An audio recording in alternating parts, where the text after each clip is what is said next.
This is Andi Purewal for Boxing News. We've just had the weigh-in for the biggest fight, the best current fight we could have in boxing. Beterbiev-Bivol. Eddie, how are you feeling? Feeling great. I mean, very excited, I guess nervous. The exact nights that you live for as a promoter, as a fight fan.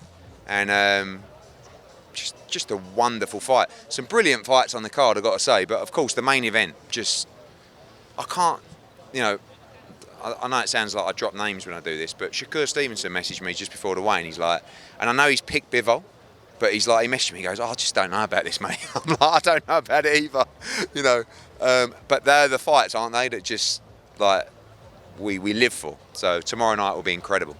You prodded the bear a little bit yesterday, Eddie. I'm sure there's a few fighters over your time who might have wanted to have a little go at you. Was yesterday maybe the most nervous you felt? Nah, listen, it's my job, and you look at the numbers that clip did, even Artur Beterbiev should be saying to me, thanks for that. Like, he don't care because he's not bothered about profile. But you see what I did with Terence as well. It's the same kind of thing. Like, these guys have got great personalities, but it's the promoter's job to get that personality out of them and showcase that personality to the world. And Artur spoke more yesterday in that press conference probably than his last 6 fights combined, and he was funny. Like, he was really funny. Like, and yeah, I think that sometimes when I'm having backwards and forwards with fighters, obviously you've got different sort of scared levels. Do you know what I mean? He's definitely right up there. I've actually had a bit of beef with his team before around the Callum Smith fight in Montreal. And I actually completely forgot about it because there was one stage where Callum went back to the change room and I was in the ring with about 5 of them, and because there was a lot said before the fight and we were like backwards and forwards, and I thought Beefy was still in the ring, and I turned around and he's gone and all with Callum. So I was like, and I completely forgot about it, and I saw the guy today and we're in a rules meeting, he's like, I kept this one warm for you, and I went, oh, it's you, all right mate. And I saw him on the stage. I don't think he's my biggest fan either, to be fair, but I'm not here to make friends, You're not, Eddie, you're here to make fights. And one fight which seemed to almost happen up on the stage was Mr. Ben Shalom and Frank Warren. What happened there? I don't really know. Frank's over there. I don't know, like, we were just standing there and kind of Ben dived, pushed Frank out of the way and dived in the middle. And I was like, what's going on here? Yeah, weird, really. But it's, I guess there's a lot of emotion and, I don't know, ego or whatever it is. But I don't really know. Frank's over there, so I'll let you go and talk to him. There's been a lot of talk with regards to Ben and kind of a relationship that he has with yourself or with Frank. Maybe not the best of places at this moment in time. What's that? The relationship between Ben Shalom and yourselves and Frank. I mean, the problem is because we don't make any fights, and because he doesn't want to make any fights, there's not really a relationship. So I think once he actually wants to make the fights, there will be, whether it's a good one or a bad one. But I couldn't really tell you what the relationship is right now because, yeah, I mean, all we get is like, Ben must do, on his contracts, Ben must be in the middle and Ben must do this and Ben must do that, which is a little bit like tedious, but each to their own. Look, he's got a job to do you know what I mean? And so have we, and so have Frank, but it's obviously, I think the notion, the movement is we're all working together, but not really, yet. But listen, hopefully he wants to, you saw the stuff with Dalton and stuff like that, hopefully he wants to make big fights, and we're right up for it. Some other things I want to touch on, Eddie. Paro Hitchins landing back in Puerto Rico. What can you tell me about that? And Subriel Matias only having a 1-fight deal now. He seems to have left Matchroom. He had a multi-fight deal, but when a fighter loses, everyone's got a different contract. When a fighter loses, sometimes there's no obligation for a comeback fight. Sometimes it's to be mutually agreed. Sometimes there is an obligation for a comeback fight. With him, there wasn't, but we had a conversation. He's doing a show. His promoter is doing a show in Puerto Rico. It works well for them. We're doing a show in Puerto Rico December 7th. So, to respond to people saying, why didn't he go on that card? Because it's with a different promotional entity that we've partnered up with that time. And it's good for him to have that fight in November. So I'm absolutely not ruling out working with Subriel Matias again. But we had no obligation. They had no obligation to do a fight with us. And it worked well for them to do a fight. So, yeah, don't rule out something in the future. But he won't be on our card December 7th. When you talk about why that fight landed there, if that was a question, we looked at opportunities for Liam in Australia. It wasn't there for December. It wasn't there till early next year. So I didn't really want him to fight Richardson Hitchins in America.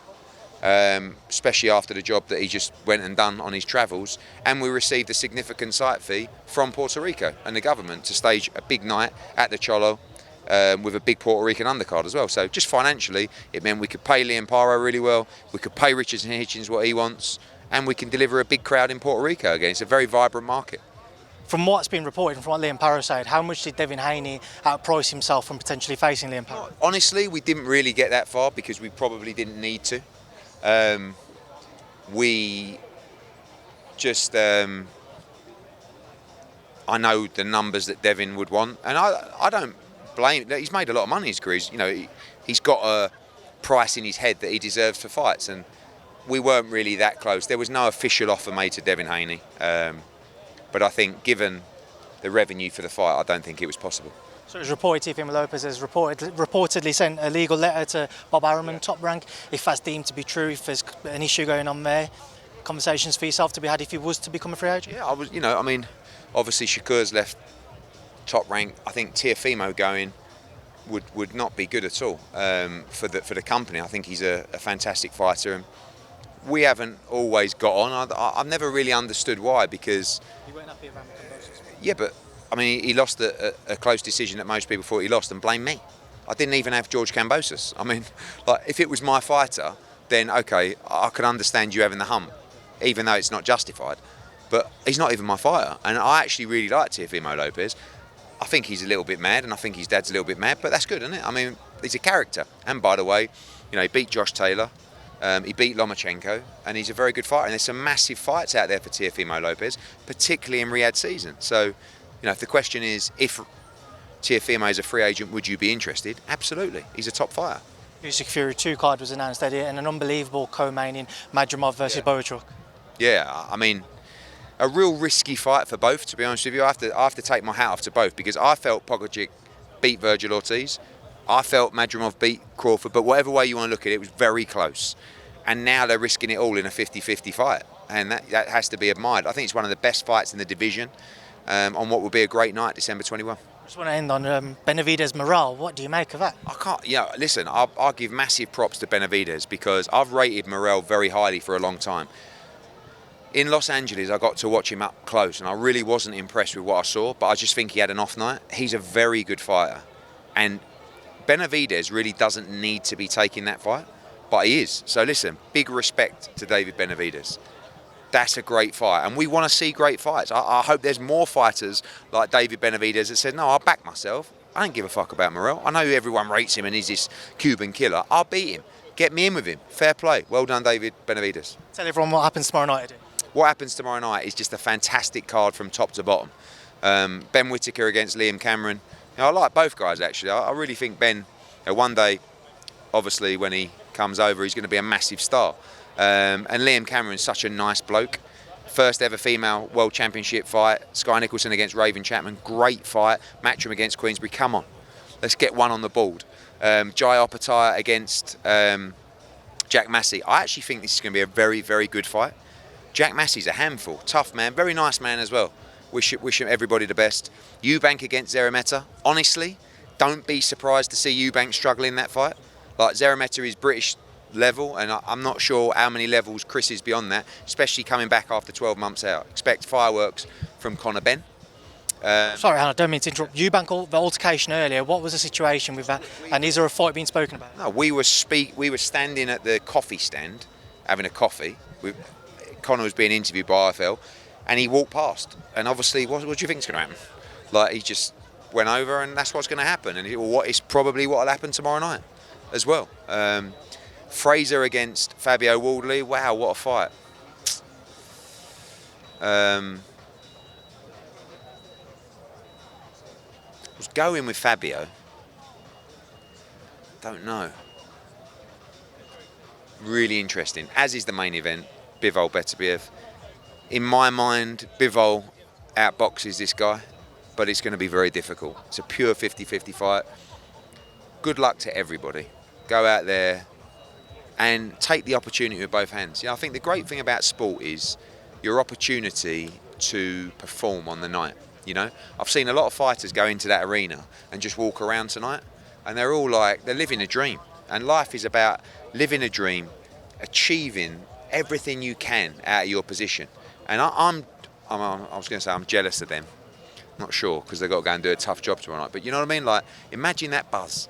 Imagine wrapping your hands in the changing room, hitting the pads, doing your laces up, you know, getting the Vaseline put on, and get ready to make that ring walk in front of 12,000 people tomorrow night, in front of the world. But then imagine needing to get ready to face either Bivol or Beterbiev. That's what I'm saying.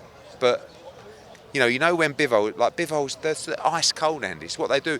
You know, life is about putting yourself in difficult positions. That's how you become good at something, and that's how you become comfortable. You know what I'm saying? So, in every walk, when you started, obviously you weren't as good as you are now. You were nervous, right? You were like, fucking hell, I'm interviewing him. I mean, I remember you. Terrible suits, fucking turn up. You were very polite, but you were a kid, right? Now, you don't get nervous, do you? In fact, you're hustling. In fact, you don't come coming up to me when I'm leaving for the airport and sticking it on me for a quick interview. You might not have done that when you started. It's because you're getting used to the environment. And these fighters, from the ages of 6 or 7, they've been doing it all their life. So you know how nervous I am for Bivol Beterbiev? He ain't nervous in the slightest. He's just like, don't get me wrong, he knows there's a tough fight coming. But this is what they do. It's like me in the presser, or me doing this. I can fucking do it all day. I can do it standing on my head. It's just every single day I'm comfortable doing this. And by the way, when I was sitting there in the Audley Harrison presser, or I was doing Paul McCluskey against Amir Khan, I was sitting on my hands because they were shaking so much, you know. But you're either made for it or you're not. And, you know, go out there, everybody on the card. Good luck to everybody. And may the best man or woman win. Eddie, enjoy your night and tomorrow. Thank you.